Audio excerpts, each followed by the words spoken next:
10 श्लोक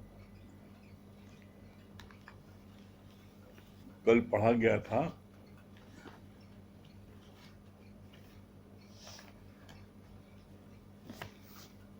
कपड़ा तभी शोभायमान होता है जब वो फिटिंग वाला होता है। ऐसे ही ज्ञान भी पूरी तरह से लो।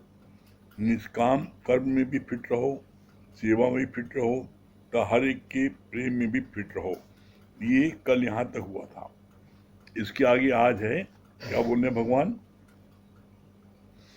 कई फिर वाणी और कैसेट की तो मांग करते हैं और गुरु से इसका है ही नहीं। हर विषय सब्जेक्ट में पास होने से ही दूसरे क्लास में प्रमोशन मिलता है। यहाँ पर भी तुम ऑलराउंडर बनो।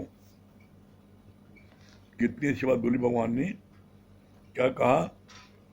कई फिर वाणी और कैसेट की तो मांग करते हैं पर गुरु से इश्क है ही नहीं।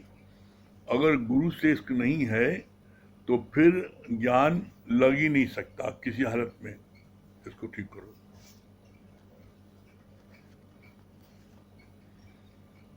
जब अगर गुरु से प्रेम नहीं है तो ज्ञान लग नहीं सकता। कैसे नहीं लग सकता? इसका गुरु ने बड़ा अच्छा बोला। कहा गुरु जी सत्संग के लिए जा रहे थे तो एक महिला उनको रास्ते मिली और उसने गुरु जी को विश तक नहीं किया और भागी जा रही थी। तो गुरु जी ने पूछा कहाँ जा रही हो? कहा सत्संग भी जा रहे हैं। तो कहा सत्संग भी जा रहे हैं तो हमें मिली न कुछ हरि ओम न राम राम, भागी जा रही हो। मैंने सत्संग दे दी हो रही है। कहा सत्संग करना हमें है और तुम भागी जा। तो बोला गुरु से प्रेम नहीं है, सिर्फ सत्संग। तो इससे कोई फायदा नहीं, ज्ञान कभी लग नहीं पाएगा। क्यों?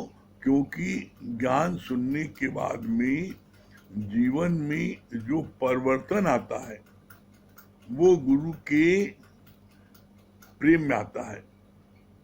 ज्ञान सुनने के बाद में जब तक गुरु से प्रेम नहीं होगा तो जीवन में जो हमारे विकार विषय निकल समाप्त होते हैं वो गुरु के प्रेम में, गुरु के इश्क में। क्यों?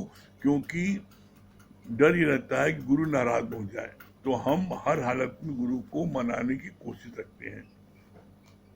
यहाँ बोला भगवान ने, इस बात का विशेष ध्यान रखो कि कैसेट और वाणी में ज्ञान नहीं है। वो कैसेट वाणी में ज्ञान कहाँ से आया? किसने भरा?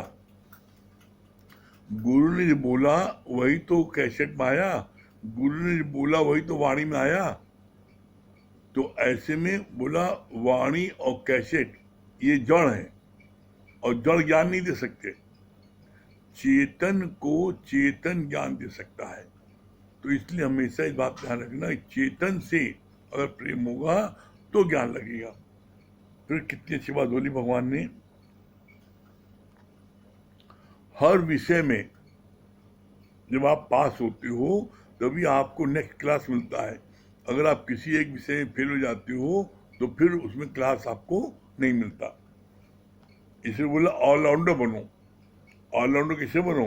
बोला सेवा में फिट रहो, सत्संग में फिट रहो, प्रेम करने में फिट रहो, ऑलराउंडर बनो। तब जा करके क्या होगा? तब जो है तुम्हारे को हर कोई तुमको पसंद करेगा। ऑलराउंडर जो है हर आदमी नहीं बन पाता। ऑलराउंडर वही बन पाता है जो गुरु का संग करता है। एक होता है बताने से और एक होता है देखने से। तो जो आप देख करके सीखते हो वो बताने से नहीं सीख सकते। फिर बोला गीता केवल सुननी नहीं है पर गीता में जीवन बनाओ। तुमको गुरु का कर्ज अदा करना है। जैसे तुमने गुरु से मेहनत ली है ऐसे तुम भी जाकर अपना तन मन धन सर्व के लिए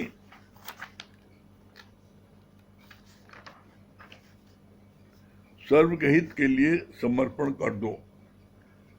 जैसे गुरु से तुमने मेहनत ली है, गुरु ने तुमको बनाने के लिए कितनी मेहनत की है, तो वैसी ही मेहनत आप भी जा करके जब करोगे तब आपको आनंद की प्राप्त होगी। जब तक आप मेहनत नहीं करोगे, अब दूसरों के साथ में, तब तक आपको आनंद की प्राप्त नहीं हो सकती है।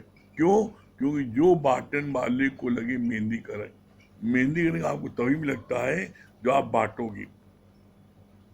कई फिर कहते हैं हम गुरु से थोड़ा डिस्टेंस अवश्य रखेंगे। डिस्टेंस रखो माया में, बाकी गुरु से तो तुम लीन हो जाओ। ऐसे मूर्खाधिराज होते हैं लोग, कहते हैं गुरु से डिस्टेंस रखेंगे। अरे गुरु से डिस्टेंस रखोगे तो कुछ नहीं पाओगे। डिस्टेंस रखना है माया से, डिस्टेंस रखना है परिवार से, डिस्टेंस रखना है जिसमें तुम्हारी आसक्ति है उससे। क्यों? क्योंकि जब तुम गुरु के पास आते हो तो कुछ लोगों को तुम्हें सीखने को मिलता है, और जब तुम माया में जाते हो तो वहां कुछ न कुछ गिरते हो। कहानी माया में जितना प्यार करो, बोला वी फॉल इन लव।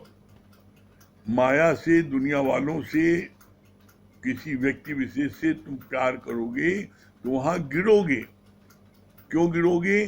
क्योंकि दुनिया वालों के प्यार में भी घात है और गुरु की मार में भी सवार है। तो इसके लिए गुरु ने बहुत अच्छी बात बोली कि तुम इतने सालों से देख रहे हो, सुन रहे हो, कभी आज तक तुम्हारा गुरु ने किसी बात के लिए दुरुपयोग किया? तुमको गुरु सिर्फ दिया ही दिया, तुमसे लिया कुछ नहीं, और उसके बाद भी तुम भटकते हो। तो बोला गुरु से डिस्टेंस जो रखोगे तो इसमें क्या होगा? इसमें तुम्हारी औन्नत होगी।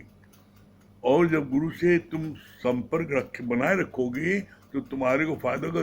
डिस्टेंस रखना है माया वालों से, डिस्टेंस रखना है आसुरी प्रवृत्ति के लोगों से, डिस्टेंस रखना है बैड कंपनी से, डिस्टेंस रखना है आपको विकारों से।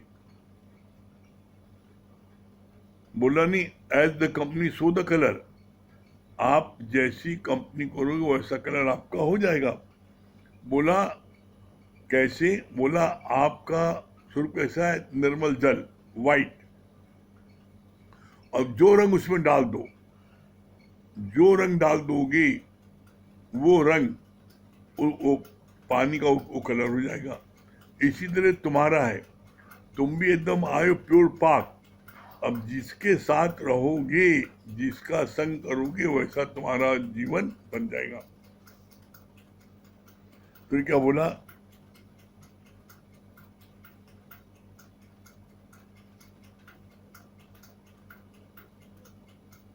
जो भोजन बल बुद्ध को बढ़ाने वाला, विटामिन से भरपूर निरोग रखने वाला, उसे सात्विक भोजन कहा जाता है। बोला आंखा तो जीवा और बिसरा तो मर जाए। मतलब क्या हुआ? आंखा तो बिसरा, गुरु को एक पल भी हम आंखों से जुदा करते हैं तो उसी क्षण मेरी मृत्यु हो जाए। बिसरा तो मर जाए। जिस क्षण गुरु की याद, गुरु के शुक्राने भूले, उसी क्षण मेरी मौत हो जाए। बोला ये जो है, ये सारी बातें, इसके लिए क्या बोला? बोला भोजन जो तुम करते हो, वो भोजन जब तुम करते हो तो भोजन भी तुमको ऐसे भोजन करना चाहिए जिसमें तुमको शक्ति प्राप्त हो, जिसमें विटामिन युक्त हो, रसदार हो। इसको बोलते हैं सात्विक भोजन। सात्विक भोजन, हालांकि ज्ञान से इसका कोई सरोकार नहीं है, लेकिन फिर भी बोला जैसा खाए अन्न वैसा बने मन।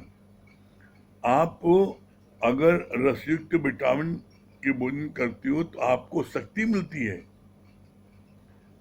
बोला अपने घर में पक्की नमक रोटी भी बाहर होटलों के स्वादिष्ट खाने से ज्यादा बेहतर है। ऐसा भोजन खाओ जिससे प्रीति बढ़े, तृप्ति का एहसास हो। खाली स्वाद वाला भोजन मत करो। कितनी अच्छी बात बोली है।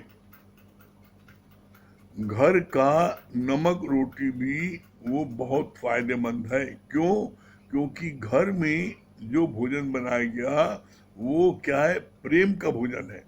जो बनाया उसने बड़े प्रेम से बनाया, तो नमक रोटी भी फायदेमंद है। लेकिन जो होटल में है वो उनका पेशा है, कैसा भी हो वो क्या है, उनको सिर्फ वहाँ पर अपनी तनख्वाह लेनी है, और उनको जिसके लिए बना उनसे कोई प्रेम नहीं है। घर में माँ ने बनाया बच्चों के लिए, तो माँ का प्रेम बच्चों के लिए है। पत्नी ने बनाया हस्बैंड के लिए, तो उसका प्रेम है। तो प्रेम जब घुल जाता है भोजन में, तो उसका स्वाद जो है क्या होता है, इतना अधिक होता है कि आपको उसमें बोलते हैं पूर्ण तृप्ति। कभी कभी देखिए, आप किसी घर में जाकर के नमक रोटी खाते हैं, सिर्फ एक सब्जी और फुल्का खाते हैं, तो कहते हैं आज हमको बड़ी तृप्ति मिली, बड़ा बड़ा हमको जो है आत्म संतोष मिला। क्यों? क्योंकि जो भोजन बनाया गया उसमें प्रेम का रस घुल गया। और जो बाहर के लोग बनाते हैं, बहुत से घर में हमने देखा है, आया लोग खाना बना देती हैं, तो उस खाने में आपको खाना कितना स्वादिष्ट हो, लेकिन तृप्ति नहीं मिलती भोजन में, वो रस नहीं मिलता जो माँ के हाथ का भोजन बना हुआ। क्योंकि माँ के हाथ का भोजन बना हुआ उसमें प्यार घुला होता है, अपनत्व घुला होता है। और जो आया बनाती है वो सिर्फ वो उसकी ड्यूटी, अपनी ड्यूटी पूरा करती है, कोई प्रेम उससे नहीं घुलती। इसीलिए बोला कि भोजन का बड़ा असर भी होता है। कैसे असर होता है, इसका बड़ा अच्छा गुरु जी ने प्रमाण दिया। कहा एक संत ने भोजन किया सेठ को वहाँ, तो उसी को वहाँ भोजन करने के बाद में वो जब रात को वहाँ चलने लगा, तो उनकी वहाँ पर कीमती घड़ी तो उठा के लाया, और जब घर आया तो उसने जब दैनिक क्रियाकर्म कर ली, तब उसको होश आया, अरे ये मैंने क्या किया। तब उसने घड़ी लेकर के गया उस सेठ को वहाँ, और ये पूछा कि इस खाने को किसने बनाया था। तो पता लगा रसोई ने बनाया था। तो कहा रसोईया से इसकी इंक्वायरी करो आप, ये कहाँ से आया है, क्या है। तो पता लगा वो रसोईया जो था वो जो है क्या है, वो किसी जगह पर किसी का कत्ल करके आया था, और वहाँ पर चोरी करके वहाँ से भागा था, और इनको आगे नौकरी कर ली थी। तो बोला जो उसने वहाँ पर चोरी की, तो उसका जो भाव है उसके खाने में आया, जिसके कारण से संत ने ऐसा कर्म किया। तो बोला खाने का बड़ा असर होता है, कैसा अन्न पका गया, जो अन्न जिसको आप खाते हो उसकी कैसी कमाई है। अगर उसकी गलत कर्मों से कमाई है तो वो भोजन भी आपको नुकसान भी होगा। इसीलिए गुरु जी बोलते हैं कि खाए तो विचार के। अगर आप कहीं भी खाते हो तो आप विचार के खाओ, मत खाओ हर जगह। जब जहाँ पूर्ण विश्वास हो कि इसका जो है धन बिल्कुल प्योर पाक कमाई का है, तभी खाना। नहीं तो अगर तुम उसका अन्न खाओगे तो ऐसे तुम्हारे भी दूषित विचार हो जाएंगे। फिर बोला कितनी अच्छी बात, जो भोजन बल बुद्धि को बढ़ाने वाला, विटामिन से भरपूर, निरोग रखने वाला है, उसे सात्विक भोजन कहा जाता है। अपने घर में पकी नमक रोटी भी बाहर होटलों के स्वादिष्ट खाने से ज़्यादा बेहतर है। ऐसा भोजन खाओ जिससे तृप्ति बढ़े, ऐसा भोजन खाओ जिससे प्रीति बढ़े, तृप्ति का एहसास हो। खाली स्वाद के लिए नहीं, पर ऊर्जा खून बढ़ाने के वाला खाना खाओ। खट्टे, तीखे, ज़्यादा चटपटे, अति गर्म, ये गैस विकार पैदा करने वाले भोजन, ये राजसी भोजन कहे जाते हैं। ये अपने स्वाद के लिए आप खा लेते हो, लेकिन फिर ये आपका पेट खराब करते हैं। फिर बोला तीसरा है तामसी, कैसा है, अधपका, बासी, स्वाद रहित, दुर्गंध, बदबू वाला। ऐसा भोजन जो है, ये जो तामसी प्रवृत्ति लोग होते हैं उसको खाते हैं। जो तामसी प्रवृत्ति होते हैं उनको जो बासी भोजन बड़ा अच्छा लगता है, कहते हैं हमें रात वाली पूड़ी दो खाने के लिए, और दूसरे दिन खाएंगे उनको अच्छा लगेगा। तो जो तामसी प्रवृत्ति होते हैं, ये भोजन करने से तुम्हारी सेहत खराब होती है। बोला जैसा अन्न वैसा मन, यानी शुद्धता से कमाया हुआ अन्न खाने से मन भी शुद्ध होता है। कृष्ण ने दुर्योधन का मेवा त्यागा, साग विदुर ने खाया। भगवान कृष्ण ने जो है दुर्योधन को मेवा त्याग दिया और साग विदुर के घर उन्होंने साग खाया। क्यों खाया साग? क्यों? क्योंकि विदुर की कमाई जो है बहुत ही सात्विक थी, बहुत ही उसकी जो है ईमानदारी कमाई थी। और दुर्योधन की क्या थी? वो जो है हर जगह अत्याचार करना, हर एक को मारना पीटना, दूसरों के साथ में अन्याय करना और अपने भाइयों के साथ में जलसी रखना। कितनी बार उसने अपने भाइयों को, पांडवों को मरवाने की कोशिश की। शुरू से उसके अंदर में ईर्षा भरी थी। तो ऐसे में बोला ऐसे भोजन भगवान नहीं किया। जब भगवान से दुर्योधन ने कहा कि आपने मेरे वहां भोजन नहीं किया और उसको चलेगा करने की भोजन, तो कितनी अच्छी बात भगवान कृष्ण ने कही। कहा भोजन भाई दो स्थिति में किया जाता है। तो दो स्थिति क्या है भाई? या तो तुम्हारे से हमारा अतिशय प्यार हो, तो तुम्हारा अतिशय हमारा प्यार तुम्हारा है नहीं। अगर प्यार होता तो तुम हमारी बात को मानते, तो हमारी बात तो मान नहीं रहे हो और युद्ध के लिए लड़ने को तैयार हो रहे हो। और दूसरी स्थिति क्या होती है? या हम भूख से मर रहे हो तब कर ले, न मैं भूख से मर रहा हूं न तुम्हारा हमसे अतिशय प्यार है। अतिशय प्यार विदुर को है, इसलिए मैंने विदुर को खाया, चाहे साग सब्जी हो चाहे नमक रोटी हो। क्यों? विदुर का हमसे प्यार है। तो बोला इसीलिए यहाँ पर ये गुरु देखता है तुम्हारा हमसे प्यार कितना है। हम देखते थे गुरु जी को वहाँ गरीब से गरीब झोपड़ी में चले आते थे और उसको वहाँ ऐसे आराम से बैठ के खाते पीते थे, नमक रोटी नमक मिर्च उसे खा लिया उन्होंने। तो ऐसे बोला भगवान जो है, भगवान भाव का भूखा है। भगवान तुम्हारे महल का और तुम्हारे धन का या तुम्हारे स्वादिष्ट 100 प्रकार के भोजन का भूखा नहीं है। क्या उसको हम किसी बात की कमी है क्या जो तुम्हारे स्वादिष्ट भोजन के लिए उसको लालच आएगी? उसको तुमसे कम है जिसकी बदौलत तुम पा रहे हो और तुम उसी से ऐसा बोल रहे हो। तो इसलिए बोला भगवान ने कि भोजन सिर्फ दो स्थिति कहता है, या तो जिससे अतिशय प्रेम हो और या हम भूख से मर रहे हो। तो ऐसी दोनों स्थिति नहीं है। तो इसलिए कभी भी भोजन ऐसा मत सोचना जो आजकल के जो लोग होते हैं ना, जो बहुत चालाक लोग हैं, क्या बोलते हैं, पराया अन्न दुर्लभम शरीरम बारंबार। तो वो अन्न में कोष में होते हैं, उनको हर समय सिर्फ खाना खाना खाना। जो ऐसे व्यक्ति होते हैं उनके लिए कुछ भी ठीक है, लेकिन आपके लिए, आप सत्संग में आते हो, आपको इस बात का विशेष ध्यान रखना है। क्यों? क्योंकि आप इतनी मेहनत कर रहे हो, इतना समय दे रहे हो, सत्संग में खर्च कर रहे हो, इसलिए आपको भोजन भी वही करना चाहिए जहां पर आपको विश्वास हो कि इसकी शुद्ध कमाई का भोजन है। दूषित कमाई का भोजन करोगे तो वहां पर तुमको नुकसान होगा। कैसे? जैसे गुरु नानक साहब जब गए तो राजा ने जो है कहलाया कि हमारा भोजन करना, उन्होंने भोजन नहीं किया।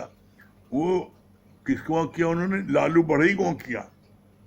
तो बड़ा उनको नाराजगी हुई। राजा ने बोला आपने हमारा भोजन नहीं किया और इसको वहाँ किया भोजन, लालू बढ़ई को वहाँ।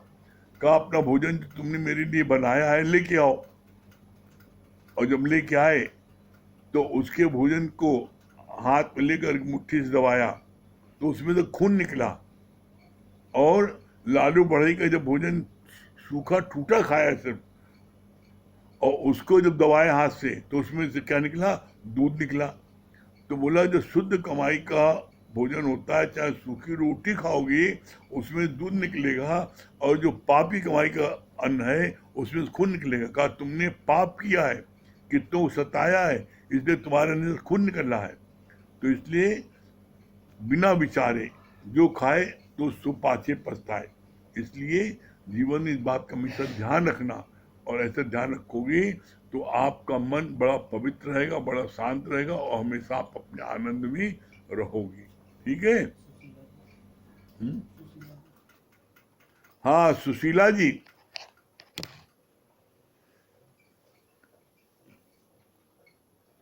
सुशीला जी क्या बता रही है?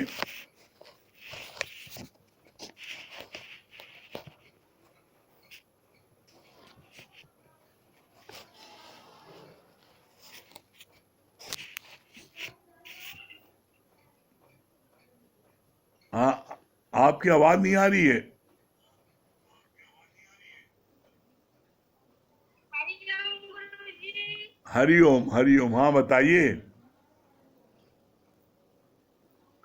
बहुत अच्छा बताएं गुरुजी की। जैसे हमें अगर कोई चीज छूटा है तो गुरु के प्रेम में ही छूटता है। हाँ।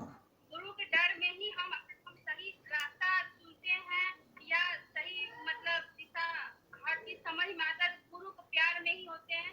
जैसे कि लगता है ना कि मेरा गुरु हमसे कभी रूठे ना।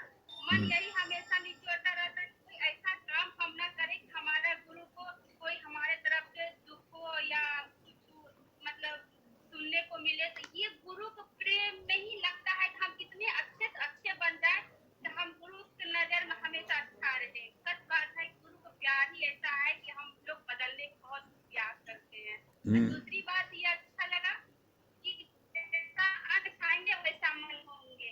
हमेशा अपने को देखें कि कहाँ हमारा जहाँ भाव जिसका अच्छा रहे उसी जगह खाना पीना चाहिए। जिसका भाव अच्छा ना रहे तो वहाँ पे इग्नोर करना चाहिए। हाँ, बहुत अच्छी बात। बहुत अच्छा लगा गुरु। हाँ नीलू जी, हरि हरिओम। अनुया तुम जुड़े देखो, अनुया उनका, अनूप का। हरिओम गुरुजी। हरिओम। हाँ हाँ नीलू जी जी, गुरुजी। क्या बोल रही हैं?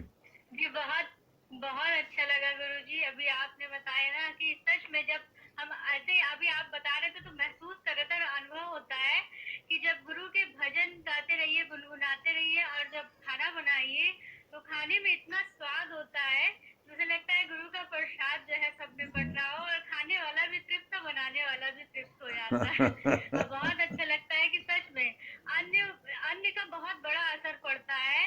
अगर सात्विक भोजन है और जो है जिसमें भाव से हमें बना के खिलाया जाए या भाव से खाया जाए तो अन्न अमृत का काम करती है। लेकिन वही जब विचार दूषित होते हैं वही अन्न बनाइए तो वो जहर का भी काम करती है। तो हाँ। विचारों का बहुत बड़ा जो है रोल होता है। और सच बात है, गुरु के प्रेम में ही ये मन गलता है, अन्यथा मन गलने वाला नहीं है। और वास्तव में जब गुरु के सानिध्य में रहिए तो बहुत कुछ प्रैक्टिकल सीखने को मिलता है।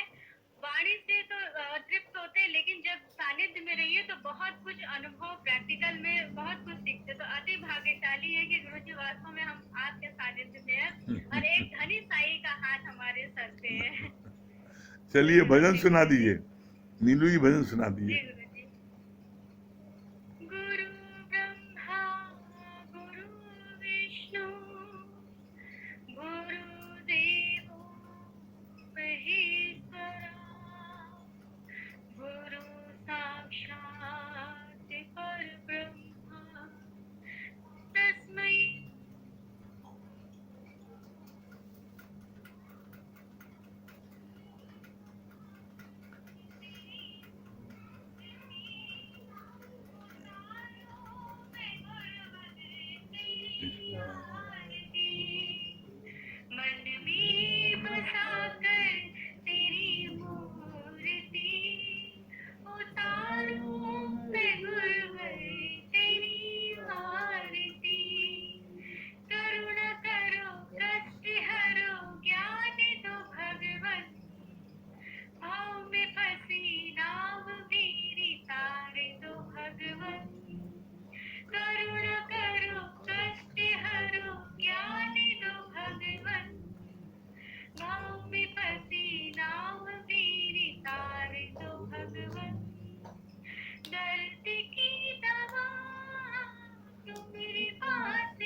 बहुत सुंदर।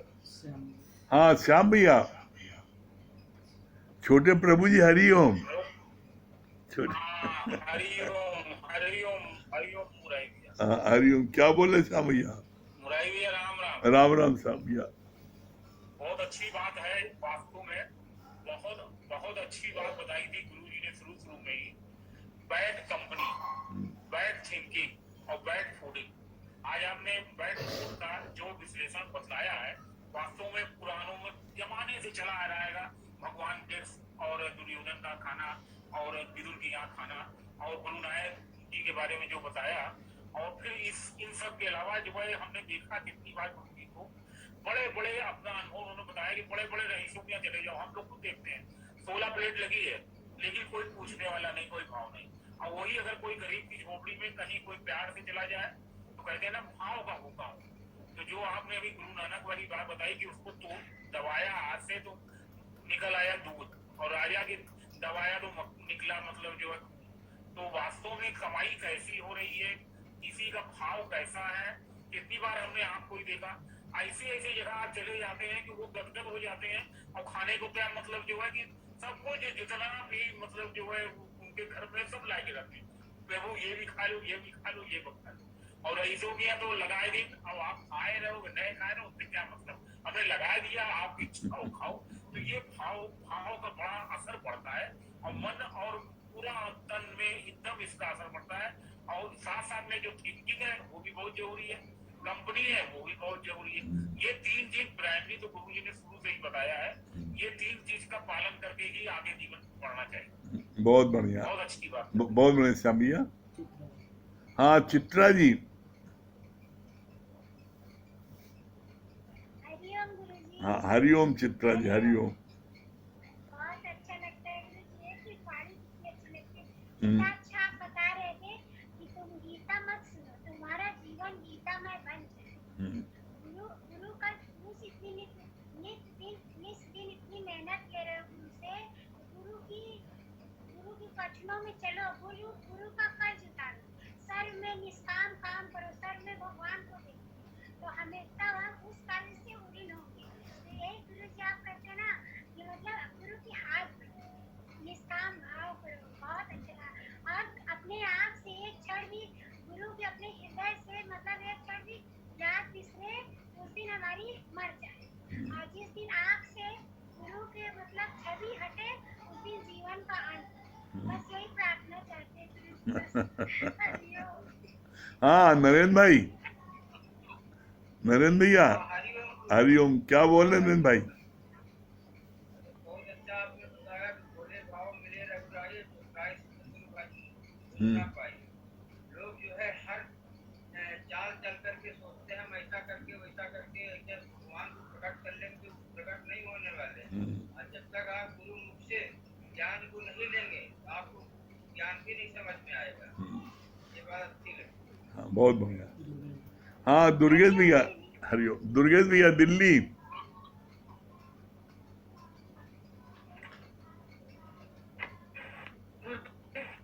हाँ हरि ओम पूजा जी, हरि ओम।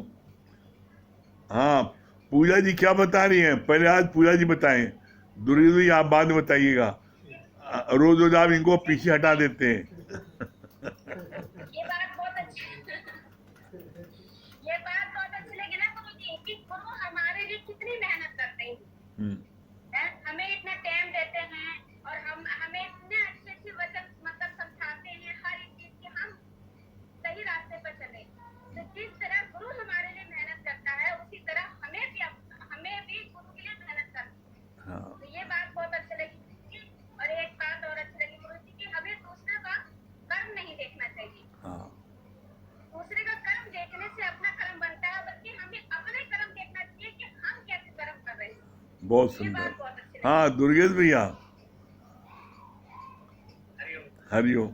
गुरु जी बहुत अच्छी बात बताया गुरु जी कि दुनिया वालों के प्यार में भी घात है और गुरु के मान में भी सवार है। ये बात बहुत अच्छी लगी गुरु जी। हाँ गुरु मारता भी है ना तो किसी भलाई के लिए, गुरु का किसी से द्वेष नहीं है, गुरु हमारी भलाई के लिए हमको मारता है। और दुनिया वाले, हाँ, और दुनिया वाले खूब प्यार करेंगे तो समझ लो कुछ खतरा पैदा हो गया। जी जी गुरु जी, ये तो है। हरि हाँ, राम प्रकाश भैया। हरिओम भैया। हाँ, हरिओम। हाँ, अरे वाह भाई वाह। हरिओम सर। हाँ, ये मित्र। व्हाट्सएप पे गाने बहुत हाँ, अच्छा लग रहा है भैया। हाँ, बहुत अच्छी बात लग रही है। जैसे भी दुर्गेश भैया बोल रहे थे हम्म, कि गुरु कुम्हार शिष्य कुंभ है, गड़गड़ काढ़े कोट, हम्म, अंदर हाथ सवार के बाहर मारे चोट। हम्म, गुरु चाहता है कि हम अपने बच्चे को जितना चाहे डांट दें, लेकिन दुनिया का कोई आदमी हमारे शिष्य को, हमारे बच्चे को उंगली नहीं उठाए। हम्म, और बहुत अच्छी लग रही थी भैया बात कि हम घर में नमक रोटी खाते हैं तो वो हमें लगता है, हम्म, लेकिन अगर होटल का हम खाते हैं तो वहाँ भाव नहीं है। घर वाले जो खाना बनाते हैं उसमें भाव है। हम्म। आपने कितनी अच्छी बात बताई।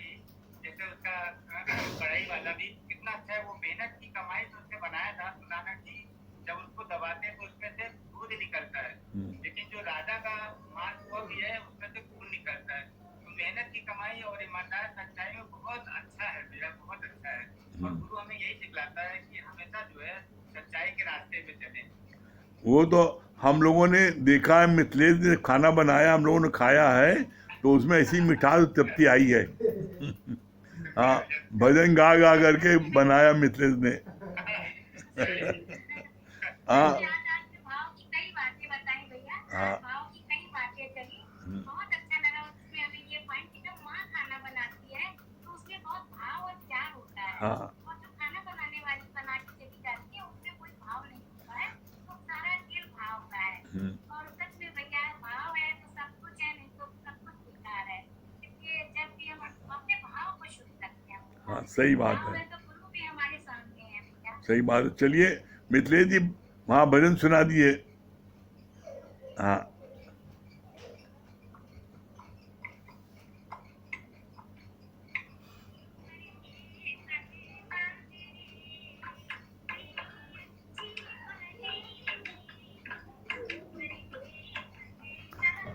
थोड़ा आवाज धीमी आ रही है, थोड़ा आवाज थोड़ा धीमी आ रही है। हाँ, अब ठीक है।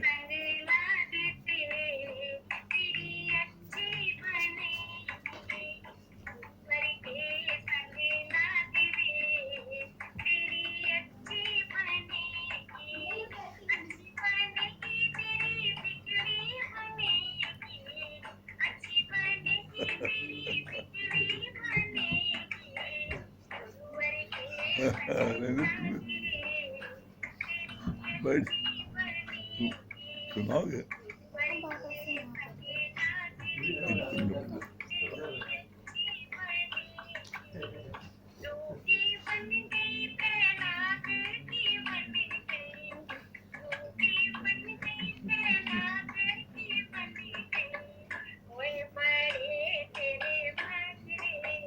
अरे भैया,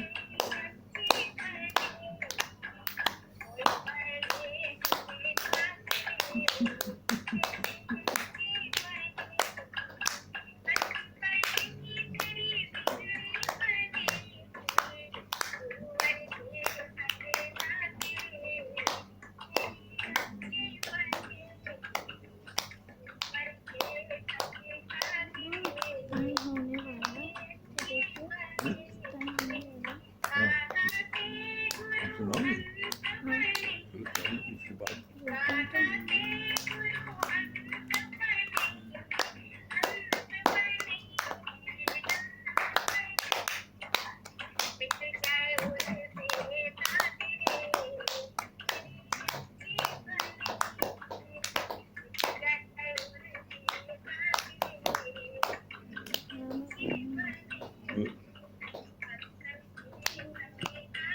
जवाब भाई।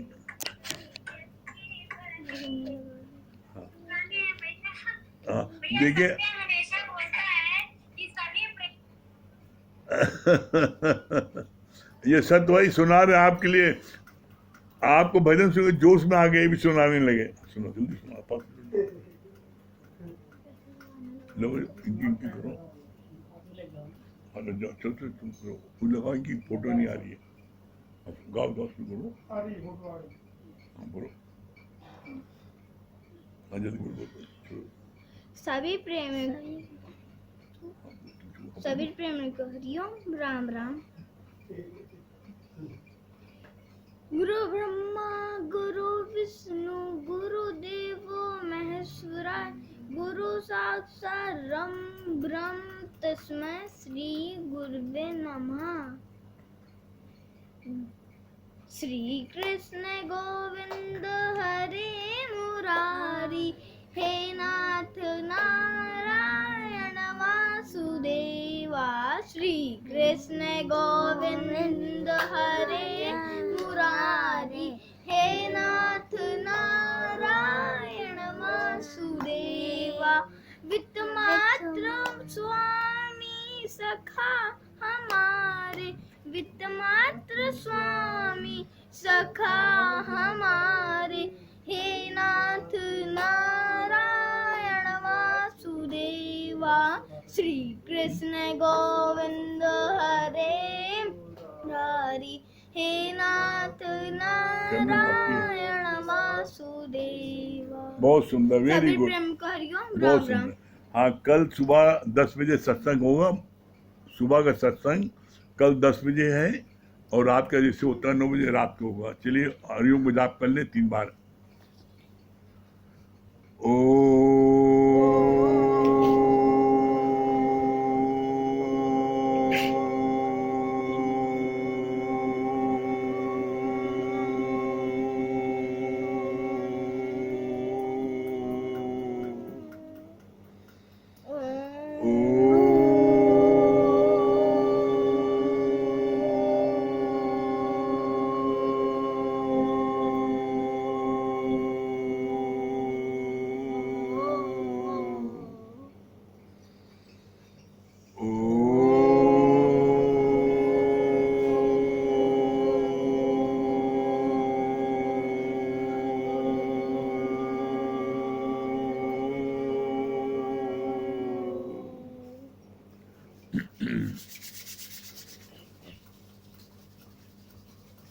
सही प्रेमियों को हरिओम राम राम। हरिओम।